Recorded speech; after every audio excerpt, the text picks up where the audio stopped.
Lorsque l'actualité s'affole, suivez Le Point sur Métropole. Le Point, tous les matins à 8h30, reprise 1h30. Le Point est une courtoisie de MSC Trading. MSC Trading, c'est plus pour moins. Le lait encore. Avec le lait en poudre encore, faites-vous plaisir encore et encore. Et la BNC. Le plan épargne BNC, une assurance pour votre famille et vos employés. Madame, Monsieur, bonjour. Bienvenue à la rubrique Le Point de Radio et Télémétropole. Merci de votre fidélité à cette rubrique. Nous avons le privilège d'accueillir sur le plateau ce matin l'ambassadeur des États-Unis en Haïti, Madame Michelle J. Season. Avec notre invité ce matin, on va pas commenter l'actualité, mais on va revenir sur quelques points importants.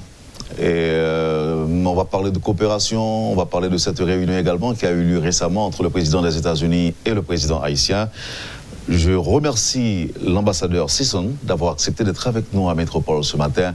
Bonjour Madame l'ambassadeur et bienvenue à Métropole. Merci pour l'accueil. Je suis très heureuse d'être ici avec vous ce matin, Wendell. D'entrée de jeu, on va parler de cette rencontre tenue en Floride récemment entre le président des États-Unis et le président haïtien.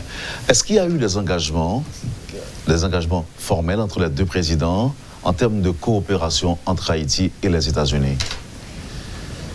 Évidemment, Wendell, cette rencontre à Mar-a-Lago le 22 mars entre notre président Donald Trump, le président Moïse et les chefs d'État d'autres pays des Caraïbes était une réunion clé, très importante pour souligner le partenariat entre les États-Unis et la région des Caraïbes. Et comme vous dites, il y aura des résultats. On a parlé le 22 mars des sujets de la croissance, à propos de la croissance économique, l'investissement, surtout l'investissement dans le secteur d'énergie. Alors, nos leaders ont aussi parlé du lancement d'une nouvelle entité américaine, la Société du financement du développement, Development Finance Corporation, qui sera lancée dans le mois d'octobre de cette année. Il y aura une visite d'autres niveaux de l'OPIC, notre société d'investissement privé à l'étranger, Overseas Private Investment Corporation, bientôt pour poursuivre cette conversation importante ici en Haïti vis-à-vis l'investissement, le développement, le financement du développement. Est-ce qu'il y avait des domaines spécifiques, des domaines d'engagement spécifiques entre Haïti et les États-Unis? Dans le cadre de ce rencontre du 22 mars, le sujet des relations plus étroites dans le commerce, dans l'investissement, était discuté. Alors, l'idée est de faire passer les pays qui sont actuellement les bénéficiaires de l'aide, de les faire passer comme partenaires stratégiques économiques par voie de l'investissement de nos deux secteurs privés. Y a-t-il effectivement des experts américains du département de l'énergie qui travaillent avec des institutions haïtiennes actuellement en Haïti? Quel est leur rôle? Vous savez, le gouvernement d'Haïti nous a expliqué le désir du gouvernement de faire libéraliser le secteur du carburant, le secteur d'énergie. Alors, nous avons aussi une certaine expérience dans ce domaine. Alors, c'est pour ça que par voie du USAID et notre département d'énergie, nous avons identifié quelques experts pour travailler avec l'équipe ici en Haïti dans ce domaine. Donc ces experts, est-ce qu'ils sont nombreux? Est-ce qu'ils sont déjà là? Ils sont déjà ici. C'est une partie de notre coopération bilatérale. Alors, évidemment, le secteur d'énergie est un secteur clé pour les investisseurs, c'est un secteur clé pour la population, c'est un secteur clé pour la croissance économique. Et c'est pour ça que nous avons voulu répondre rapidement à cette demande de partenariat dans ce domaine. Quelle est la position des États-Unis concernant le mandat de la MINUJUST? Comme vous savez, nous sommes pays membres du Conseil de sécurité auprès des Nations Unies à New York. Alors, le mandat de la mission MINUJUST est fixé pour terminer, s'il n'y a pas un changement d'avis du Conseil de sécurité, fixé pour terminer en octobre de cette année 2019. Il y a une conversation maintenant entre le pays d'Haïti, les membres du Conseil de sécurité, pour les prochaines étapes. Évidemment, comme pays membre des Nations Unies et pays membre du Conseil de sécurité, l'ambassade des États-Unis est très intéressée de voir les acquis déjà vus dans le domaine protection des droits de l'homme, dans le domaine de développement policier, dans le domaine du développement de renforcement du système judiciaire.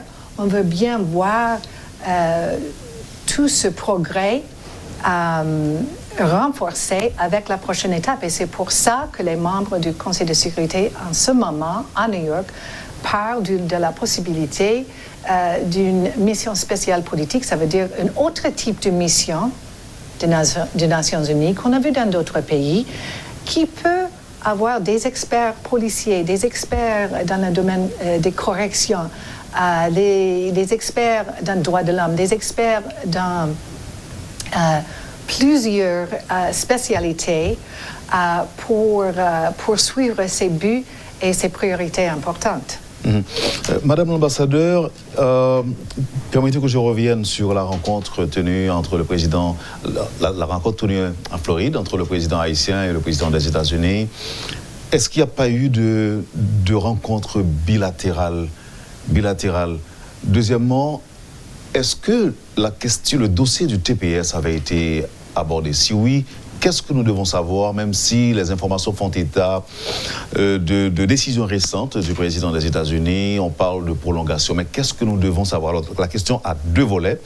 Premièrement, est-ce qu'il y a eu des discussions bilatérales, quand on sait qu'il y a eu plusieurs chefs d'État de la région qui participaient à cette rencontre? Si le dossier de TPS avait été abordé au cours de cette rencontre, qu'est-ce que nous devons retenir? Comme vous savez, il y avait toute une équipe qui est partie d'Haïti, y compris le ministre des Affaires étrangères et d'autres autorités qui étaient avec le président Moïse en Floride avec notre équipe.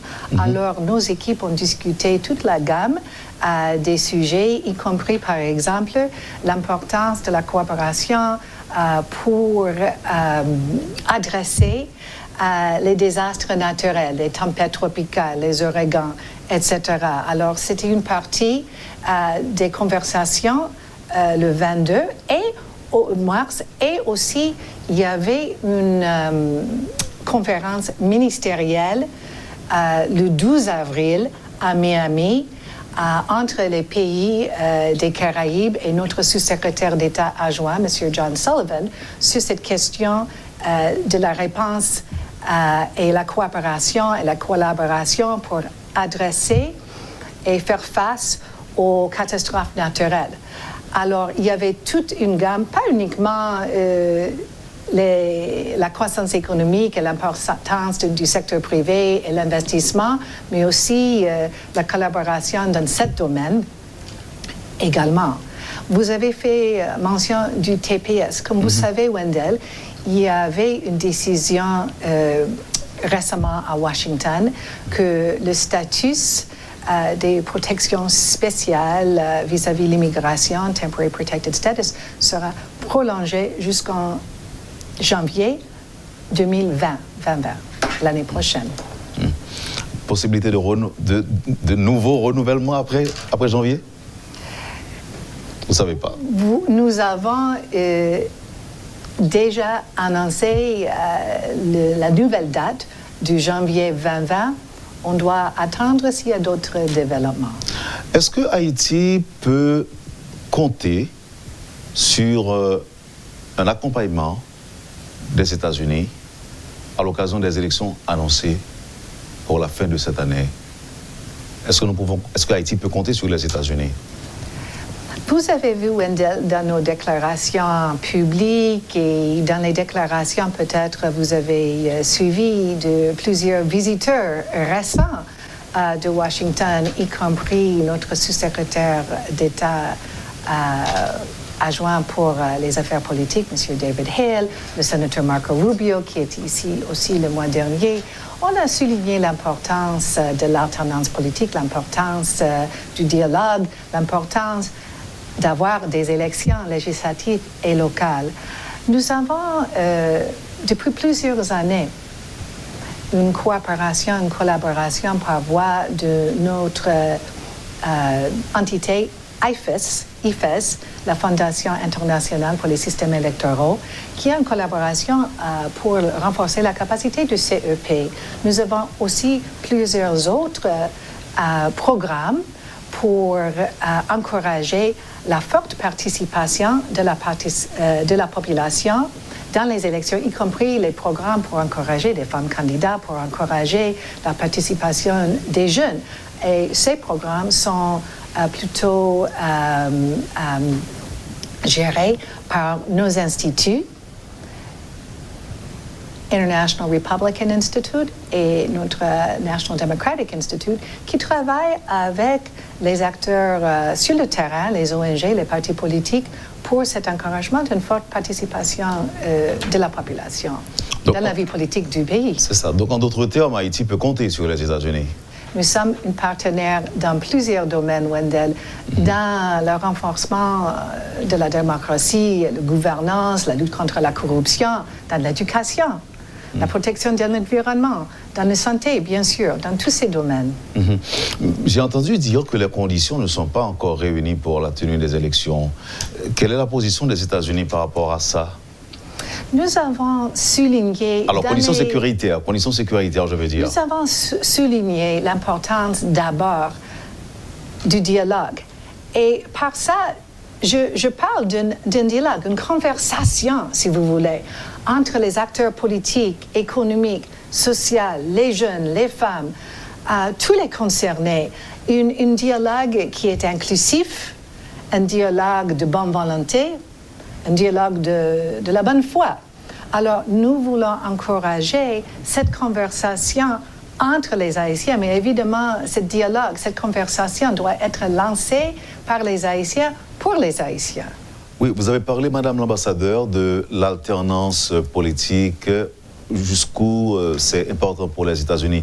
Mais la tenue des élections, le respect des échéances électorales, est-ce que vous avez un point de vue spécifique à exprimer? Exactement, Wendell. L'alternance politique est importante dans toutes les démocraties, mais ici en Haïti, on voit si on n'a pas des élections à la fin de cette année, autant que je sache, il n'y aura pas de parlement. Alors, il n'y aura pas aucun mécanisme pour voter, faire l'implémentation des réformes et des lois nécessaires pour protéger les citoyens, pour lutter contre la corruption, pour renforcer l'économie. Alors, c'est aussi important, n'est-ce pas, d'avoir les élections pour canaliser la change. On veut canaliser la change, le désir pour des réformes par des bulletins, par les urnes électorales et pas pour les actions de violence.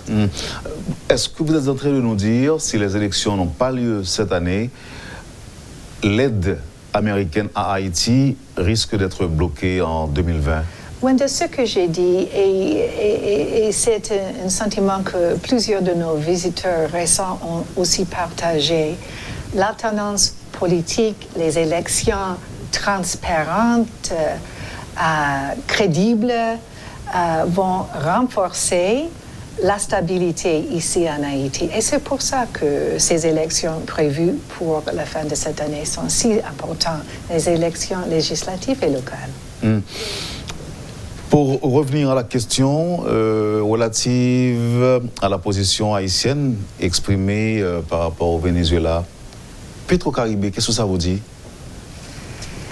Je vais dire que pour nous, les États-Unis, les priorités ici en Haïti pour notre conversation avec les Haïtiens, les priorités pour nos programmes, c'est de renforcer les institutions, de renforcer la transparence et la gouvernance, et aussi d'aider dans la lutte contre la corruption. C'est pour ça que plusieurs projets de l'USAID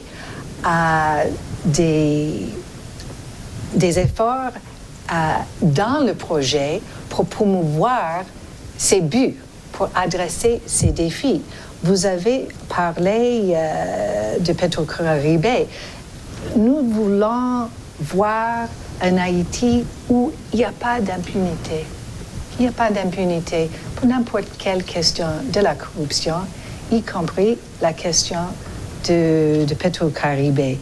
Nous voulons trouver, comme partenaire d'Haïti, de trouver, identifier des solutions durables à toutes ces questions d'instabilité politique, économique, et la corruption est un défi très clé à adresser. Un procès Petro-Caribé, qu'est-ce que ça vous dit? Vous avez un système judiciaire ici, Cour de compte, etc. Alors, vous êtes un pays souverain. Nous sommes ici pour soutenir les efforts haïtiens, pour encourager, pour qu'il n'y ait pas de l'impunité, pour encourager les acteurs politiques, les autorités, de prendre des actions dans le cadre de votre système judiciaire. Des investigateurs américains, par exemple, des enquêteurs américains pour une enquête indépendante sur Petro-Caribé? Vous avez un système ici qui est déjà en place. On va encourager que ce système, le Cour de compte, les juges d'instruction, le commissaire du gouvernement, vous avez toute une structure ici qui font partie de l'effort d'adresser ces défis, y compris ces cas de la corruption. Vous attendez la ratification d'un Premier ministre haïtien? C'est très important, comme pays ami, à notre avis, d'avoir un gouvernement nommé, la formation du gouvernement nommé, pour que le gouvernement puisse commencer à poursuivre les politiques et de faire le travail nécessaire pour la population haïtienne dans les domaines d'éducation, dans le domaine de la santé. En ce moment, vous avez aussi la nécessité de la soumission du budget de l'exécutif au Parlement comme une des préconditions du FMI pour l'accord entre l'FMI et le gouvernement d'Haïti. Alors, évidemment, le nouveau PM, la formation de le gouvernement, la soumission du budget au Parlement, tous les trois sont les trois actions importantes pour Haïti. Récemment, il y a eu une délégation du Black Caucus qui a séjourné pendant quelques heures en Haïti. Et selon les informations, cette délégation avait été invitée par le couple Aristide. Et cette délégation a été se renseigner sur ce qui s'était passé sur les événements de novembre dernier à La Saline. À ce propos, quelles ont été les recommandations?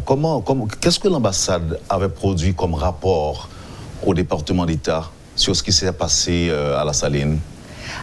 D'abord, vous parlez de la visite la semaine dernière de la représentante Maxine Waters, qui était ici.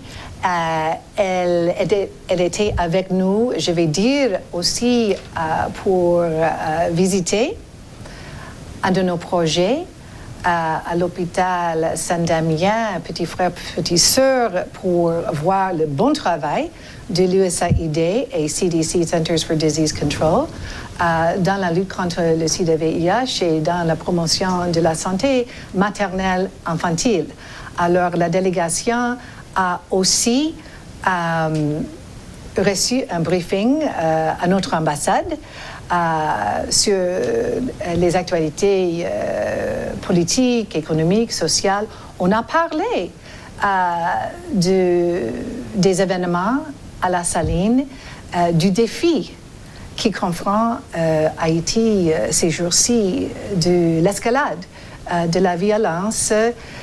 Nous avons partagé avec la délégation le travail qu'on fasse par voie de nos programmes de l'ambassade avec la PNH, la formation, l'équipement de la PNH. C'est très important de souligner que nos programmes pour renforcer les capacités de la police de proximité, community policing, c'est une priorité aussi de faire référence à la prévention et le partenariat. Et je vais dire, le partenariat, c'est avec les communautés locales, les ONG locaux, la société civile, dans les zones, dans les quartiers vulnérables, dans les quartiers affectés par ces événements. Mais aussi la prévention, ça veut dire les programmes de formation, éducation, outreach avec les jeunes. Alors, quand nous avons parlé avec cette délégation, mais d'autres délégations aussi qui sont récemment arrivées dans le pays, nous avons expliqué que ces trois voies doivent travailler ensemble. Un renforcement des capacités de la police pour protéger la population, pour protéger les propriétés privées et publiques, évidemment, mais la prévention, les programmes pour les jeunes, pour donner une alternative, si vous voulez, les programmes d'éducation, les programmes de participation dans les formations techniques, même les programmes de sport pour donner les alternatives aux gangs. Et finalement, des partenariats forts avec les communautés. Alors pour nous, à l'ambassade des États-Unis, nous sommes fiers des programmes dans tous les trois trajets. Et c'est ça qu'on a expliqué avec cette délégation récente. Mais il n'y a pas eu d'enquête indépendante lancée par l'ambassade? Vous savez, nous avons nous avons les conversations régulières avec les autorités. Moi-même, j'ai soulevé les questions auprès des incidents de novembre de La Saline avec Monsieur le Président de la République, avec le ministre de la Justice, avec le DG de la PNH. Mais nous avons des contacts aussi avec les défenseurs des droits de l'homme, Pierre Espérance de RNDDH. Nous sommes pays membres, évidemment, aussi de l'OEA. Alors, il y a une visite programmée bientôt, autant que je sache, de la Commission interaméricaine pour les droits de l'homme, the Inter-American Human Rights Commission, la Commission interaméricaine des droits de l'homme. En effet, j'ai compris aussi que le ministre des Affaires étrangères, Bochit Edmond, est le protecteur du citoyen M. Eduville vont rencontrer dans quelques jours une délégation de la Commission interaméricaine des droits de l'homme qui fait partie des organes de l'OEA. Alors, comme pays membre de l'OEA, nous soutenons cet effort du CIDH et comme pays membre des Nations Unies, nous soutenons aussi l'enquête indépendante des Nations Unies. Alors, je sais bien que cette enquête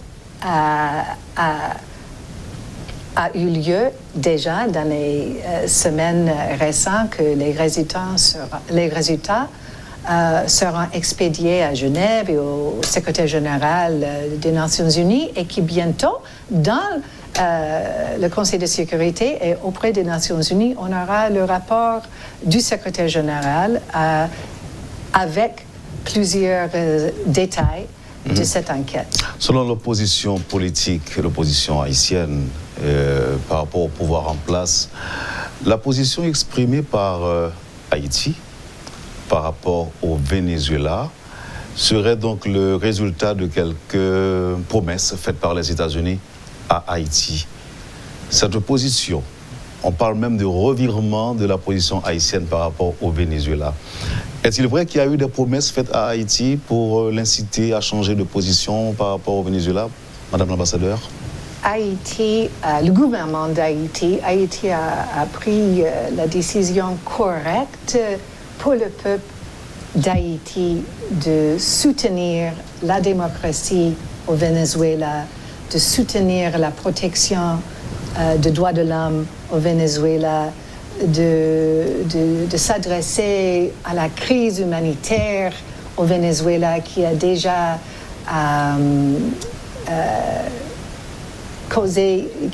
fait partir 3 millions de Vénézuéliens qui ont fui leur pays. Alors, Haïti se rejoint avec la communauté internationale, se rejoint avec les États-Unis et les autres partenaires en solidarité avec la population du Venezuela. La question sécuritaire, à quel point l'ambassadeur des États-Unis se sent concerné par ce qui se passe ces derniers jours en Haïti?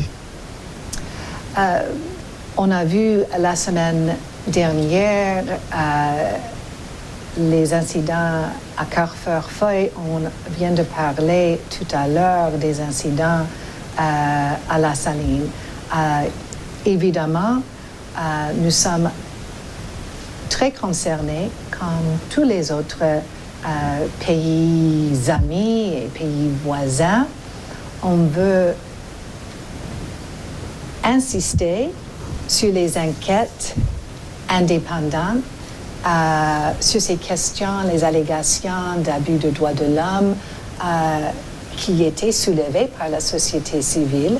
Nous avons lu le rapport de RNDDH, nous avons lu le rapport du protecteur du citoyen, nous avons lu les déclarations de la Commission interaméricaine des droits de l'homme, de l'OEA. Mais au même moment, on veut bien renforcer la capacité de la PNH qui a aussi perdu des policiers dans la lutte contre cette violence des gangs. On veut bien renforcer sa capacité de répondre aux besoins des citoyens, de répondre des demandes des citoyens pour la protection dans leur quartier. Alors c'est pour ça que nous sommes ici avec community policing, avec la police de proximité, pour bien protéger par voie des formations, par voie de certains experts policiers qui arrivent des États-Unis pour partager leurs connaissances. Et je vais ajouter aussi qu'on a eu, par exemple, un conférencier très intéressant ici, il y a quelques mois, M. Eddie Bocanegra de Chicago, qui était ici pour parler avec les jeunes explorateurs, un groupe de jeunes qui travaillent avec Edupol de la police nationale d'Haïti.